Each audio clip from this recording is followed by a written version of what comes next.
Welcome to the Green Stock News Brief for Wednesday, April 9th. Here are today's top headlines.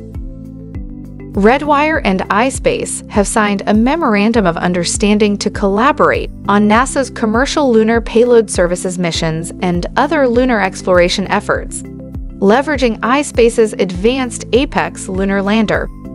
The program, valued at up to $2.6 billion through 2028, supports commercial lunar deliveries to build a sustainable lunar economy and prepare for future human exploration.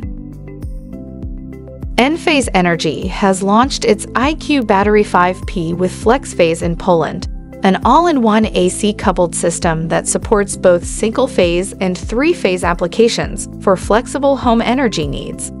Starting at 5 kilowatt-hours and expandable up to 70, the battery delivers high-performance backup power, supports grid-tied use, and comes with a 15-year warranty.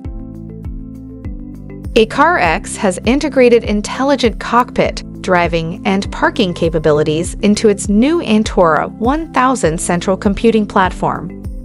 Powered by SiEngine's high-performance system-on-chip, the platform delivers advanced features and AI capabilities in a cost-effective, all-in-one solution tailored for next-generation vehicles.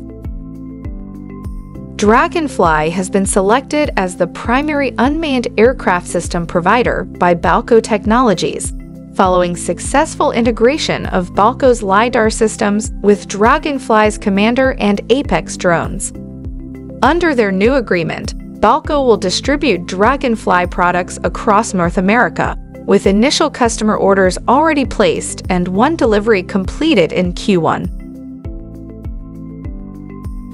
Thanks for watching Greenstock News. If you liked the video, please hit the like button. If you want to see daily Greenstock News videos, hit the subscribe button. And if you have something to say, please leave a comment.